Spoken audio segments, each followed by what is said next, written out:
Buenas tardes, ¿qué tal? Hoy vamos a abordar un tema que seguro que os gusta. Vamos a hacer un recorrido por las exenciones del impuesto de transmisiones patrimoniales y actos jurídicos documentados. Es decir, vamos a hacer un desglose de todas las personas físicas o jurídicas que gozan de exención, hagan el hecho imponible que hagan, y también los hechos imponibles que los haga la persona que haga, también van a estar siempre exentos. Es decir, vamos a ver primero las exenciones subjetivas y después las exenciones objetivas. ¿De acuerdo? Venga, pues empezamos con las exenciones subjetivas. ¿Qué sujetos gozan siempre de exención en el impuesto de transmisiones patrimoniales y actos jurídicos documentados? Es decir, para cualquier modalidad del impuesto, con una pequeña excepción, la cuota fija de actos jurídicos documentados, que es la que se paga por la escritura directamente al notario en la notaría. ¿De acuerdo? Esa pequeña modalidad del impuesto siempre tiene que pagarse. ¿De acuerdo? No goza de la exención, pero para todo lo demás, cuando el sujeto pasivo son estas entidades, van a estar exentas. ¿Dónde las vemos? Pues bien, es el artículo 45.1a el que recoge las exenciones subjetivas. Después, el mismo artículo 45.1 en la parte B recoge las objetivas, los hechos imponibles que siempre están exentos del impuesto para todas las personas, las haga quien los haga. Pero como decíamos, vamos a centrarnos en las exenciones subjetivas, en primer lugar, las del artículo 45.1a del texto refundido de la Ley del Impuesto de Transmisiones Patrimoniales, que, como ya sabéis, se aprobó por el Real Decreto Legislativo 1/1993. Así que venga, ¿cuál es el primer sujeto exento del impuesto? Pues cualquier administración pública, territorial e institucional. ¿De acuerdo? Siempre que el sujeto pasivo del impuesto sea una comunidad autónoma, un ayuntamiento, el Estado español, la agencia tributaria, etcétera, gozan siempre de exención. Siempre la cuota a pagar será cero. ¿De acuerdo? Muy bien. Más entidades que tienen la exención subjetiva, pues entidades sin fines lucrativos que se regulan por la Ley 49/2002. Aquí son entidades como, por ejemplo, fundaciones, etcétera. Pero para que tengan la exención acompañarán la documentación que acredite que tienen derecho a la exención en función de los requisitos que establece esta ley que os decía, ¿de acuerdo? Pero bueno, casi todas las entidades sin ánimo de lucro generalmente se acogen a esta normativa y por tanto ya saben que nos lo tienen que justificar. Bien. Tercer sujeto que también tiene exención en el impuesto de transmisiones, las cajas de ahorros y fundaciones bancarias, por las adquisiciones destinadas a su obra social. Es decir, si es para otros fines, por ejemplo, una caja de ahorros cuando antes compraban un local para poner una oficina como entidad financiera, en ese caso no estaban exentas. Solamente las fundaciones bancarias y de las cajas de ahorro y las propias cajas cuando hacen algo destinado a su obra social, ¿de acuerdo? No su actividad propiamente dicha como entidad financiera, sino a su obra social, exentas. También un caso bastante interesante, el de la Iglesia Católica y otras iglesias o confesiones religiosas que tengan suscrito un acuerdo de cooperación con el Estado español, ¿de acuerdo? Y entonces, aparte de la Iglesia Católica, ¿quiénes son las iglesias que tienen firmado este acuerdo? Bueno, pues son la Santa Sede, la Conferencia Episcopal, las diócesis y distintas circunscripciones territoriales de las órdenes religiosas, ¿de acuerdo? También las federaciones religiosas evangelistas. También la Federación de Comunidades Israelitas y la Comisión Islámica de España, ¿de acuerdo? Todas las personas o todas las entidades pertenecientes a este acuerdo, es decir, en principio de la religión católica, evangelista, judía y musulmana, estos tienen beneficios en todo el impuesto, ¿de acuerdo? También está exento cualquier actividad, cualquier hecho imponible que haga el Instituto de España y las Reales Academias integradas en el mismo, así como las instituciones de las comunidades autónomas que tengan fines similares a los de la Real Academia Española. Bien, seguimos añadiendo a nuestra lista sujetos que gozan de exención. Pues los partidos políticos que tengan representación parlamentaria, la ONCE, la Organización Nacional de Ciegos Españoles, la Cruz Roja Española y también la Obra Pía de los Santos Lugares. ¿De acuerdo?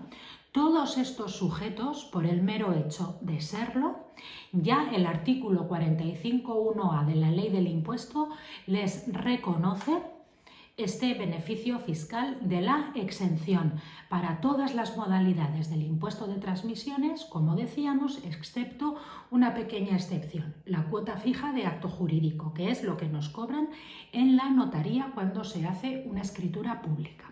¿De acuerdo?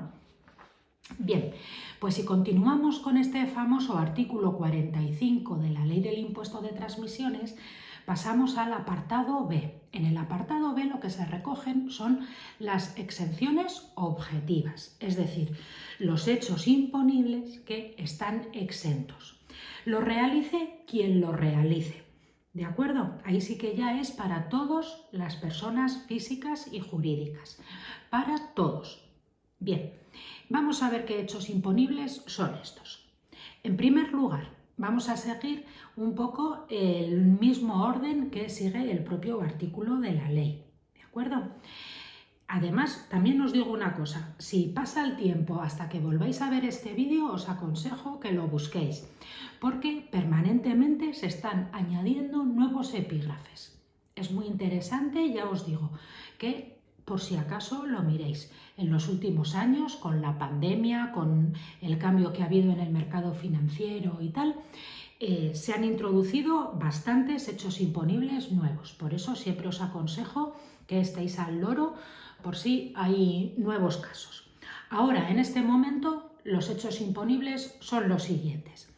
En el artículo 45.1b.1 nos habla de cualquier contrato, convenio, que sea como consecuencia de la adaptación al ordenamiento jurídico español de tratados internacionales.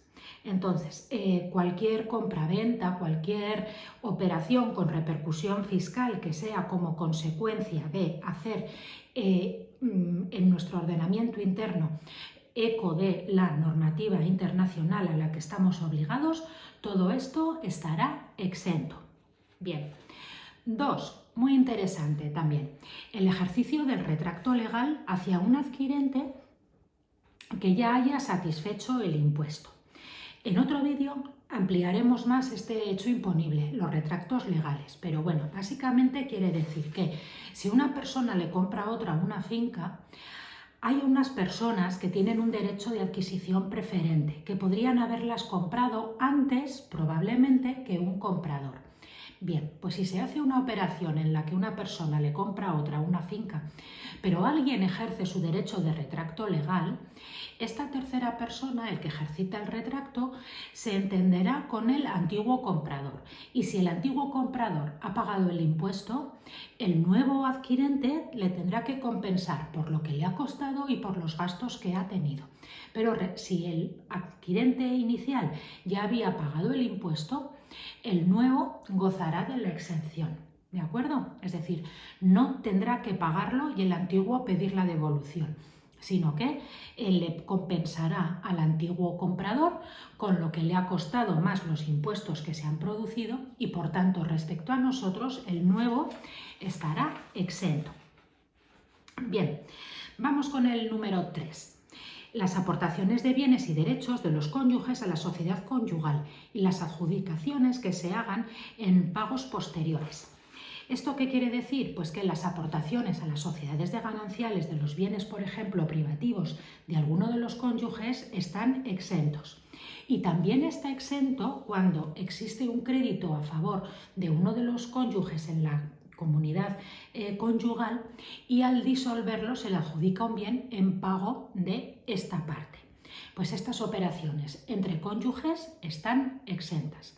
Eso sí, hablamos siempre de sociedades de gananciales, ¿de acuerdo? Cuando se trata de un matrimonio que esté en régimen de separación de bienes, aquí ya no existe una comunidad conyugal propiamente dicha. Entonces ahí ya sí que no habrá exenciones ni por disolver la comunidad, etc. Eso es muy importante. Bien. Luego hay otra serie de garantías, como son, por ejemplo, las garantías constituidas por los tutores en el ejercicio de sus cargos. Pues estas garantías, que son exigibles a una persona que tutoriza a otra, también gozan de exención. Más, las transmisiones de valores en los términos que establece el artículo 338 de la Ley de Mercado de Valores y Sociedades de Inversión. Bien, aquí establecen la exención de la transmisión de participaciones o de acciones de sociedades mercantiles cuando la mayor parte del activo no está formado por inmuebles o no se adquieran inmuebles que no estén afectos a la actividad, ni que se adquiera o se supere la posición mayoritaria.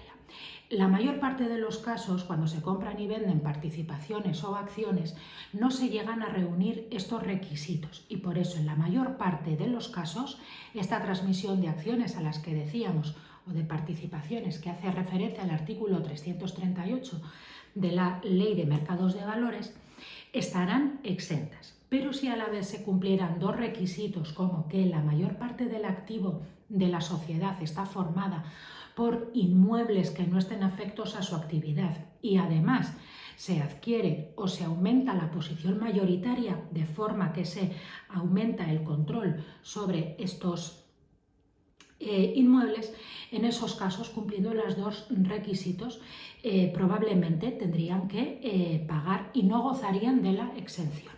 Pero ya os digo que muy habitualmente están exentas las transmisiones de participaciones y acciones. Bien, también están exentas operaciones societarias en varios puntos. En este punto, en el punto 10, se incluyen unas operaciones societarias que venían para adaptar a la normativa española, una directiva europea, ¿de acuerdo? Y desde hace unos años a esta parte también están exentas la constitución y ampliación de capital. Bueno, pues es muy interesante y se aplica muy a menudo la exención para las constituciones y ampliaciones de capital de las sociedades mercantiles y de cualquiera, aunque no sean mercantiles, también de las que no limitan la responsabilidad, pero que desarrollan actividades económicas. Muy bien. En un vídeo que subí hace unos días desarrollaba el siguiente punto, el punto del artículo 45.1b.12, que es el que hace referencia a todos los hechos imponibles de las viviendas de protección oficial. No me quiero extender porque tenéis un vídeo específico para este punto, pero es tanto la adquisición de los solares, los préstamos hipotecarios, escrituras públicas de hechos imponibles que son necesarios para la constitución de la construcción de las viviendas, como por ejemplo las declaraciones de obra nueva y las divisiones horizontales. También los préstamos para adquirir una vivienda de protección oficial. También el acto jurídico de la primera transmisión de una vivienda de protección oficial. ¿De acuerdo? Entonces, este artículo 45.1b.12, como os decía, está más desarrollado en otro vídeo que tengo también colgado en el canal y que os invito a verlo. Pero, en resumen, son esas las operaciones que están exentas. son una exención provisional a falta de que se conceda la licencia definitiva o la calificación definitiva de VPO. Pero bueno, en principio, quedaros con eso, que las adquisiciones de solares, los préstamos, la constitución de las sociedades que se destinan exclusivamente a construir viviendas de VPO, los préstamos hipotecarios, el acto jurídico de las primeras transmisiones de VPO, exentas. Bien, más casos que están exentos. Pues el siguiente, que es el que recoge el artículo 45.1b.16, también lo he desarrollado más en otro vídeo sobre el tema de los leasings. Y es que se establece una exención para la adquisición por parte de las entidades de leasing en la modalidad de transmisiones patrimoniales onerosas cuando la entidad de leasing adquiere un inmueble para cederlo en arrendamiento financiero a un tercero, diferente del al que se lo ha adquirido. ¿De acuerdo? Pero como os digo, sobre todo el tema de los leasings, os recomiendo que veáis el vídeo sobre arrendamientos financieros. Bien, el siguiente, el artículo 45.1b.17 establece la exención para todos los empresarios que se dedican a la compraventa de vehículos usados con el fin de revenderlos. Eso sí, se les exige un requisito de que los vendan en el plazo de un año. Es decir, la exención es también provisional. Un empresario que compra un vehículo para venderlo también tiene un requisito, que es que lo venda en el plazo de un año. Y si no, deberá complementar y pagar el beneficio fiscal que tuvo. ¿De acuerdo? De todas formas, sí que tengo previsto hacer otro vídeo sobre las transmisiones de los vehículos de segunda mano. Y ahí ampliaremos más este contenido. Bien, otro hecho imponible exento, según el artículo 45.1b.18, las cancelaciones de hipoteca. Las famosas escrituras que a todo el mundo le encanta hacer cuando termina de pagar la hipoteca para poder eliminar del registro de la propiedad esta carga. Se hace una escritura de cancelación de hipoteca que está exenta. Bien, y desde luego cualquier cancelación de cualquier hipoteca que sea por otro tipo. He puesto este ejemplo porque es muy habitual y a todo el mundo le hace mucha ilusión cancelar su hipoteca. Son todas las hipotecas las que se cancelan y están exentas. Bien. El siguiente apartado, siguiendo con el orden de este apartado de la ley, son las escrituras que contengan quitas o minoraciones en las cuantías de los préstamos, créditos, cuando haya acuerdos de refinanciación o acuerdos extrajudiciales de pago establecidos en la ley concursal. ¿De acuerdo? Bien, es muy interesante. Para eso siempre está bien echarle un ojillo, si tenéis interés, al Real Decreto Legislativo 1/2020 de 5 de mayo, que recoge el texto refundido de la ley concursal. Aquí, como no me quiero entretener demasiado, pues obviamente no lo vamos a desarrollar más. También están exentos, siguiendo con ahora el punto 21 del apartado 45.1b, las aportaciones a los patrimonios protegidos de personas con discapacidad. Estas aportaciones exentas. Después también hay una serie de instituciones de inversión colectiva que para su constitución, aumento de capital, fusión, escisión, aportaciones no dinerarias, fondos de inversión de carácter financiero que se regulan en la Ley 35/2003, estos hechos imponibles también están exentos, de acuerdo con el artículo 45.1b.20. Bien, seguimos. También están exentas las novaciones y subrogaciones de préstamos y créditos hipotecarios, de acuerdo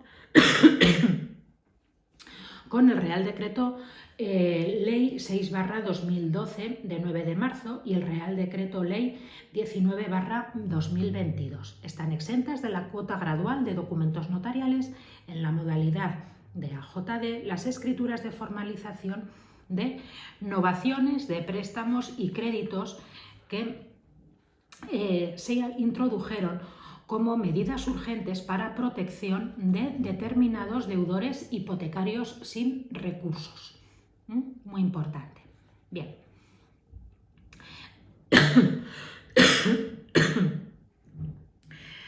También están exentas las escrituras de préstamo con garantía hipotecaria cuando el prestatario tiene exención subjetiva, ¿de acuerdo? Son unos hechos imponibles en los cuales todas las personas que tenían derecho, según el artículo 45.1a, a una exención, cuando actúan como prestatarios, también tendrán derecho. Todas estas estos cambios vienen del año 2018, cuando se introdujo y hubo que matizar qué préstamos hipotecarios estaban exentos y cuáles tenía que pagar el banco, puesto que, como recordaréis, en el 2018 se cambió quién era el sujeto pasivo de este impuesto.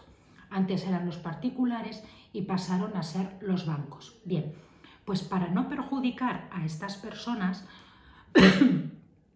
cuando son prestatarios, aunque no sean el sujeto pasivo del impuesto, sino que el sujeto pasivo va a ser el banco, también se les concede, por si había alguna duda, la exención. Bien, también desde el año 2019 están exentos los contratos de arrendamientos de viviendas para uso estable y permanente.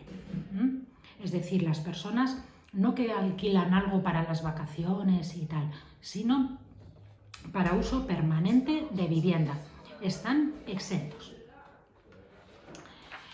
Bien, y a partir de este punto se han añadido una serie de exenciones también bastante numerosas, relacionadas por una parte con las medidas para hacer frente al impacto que tuvo la COVID-19.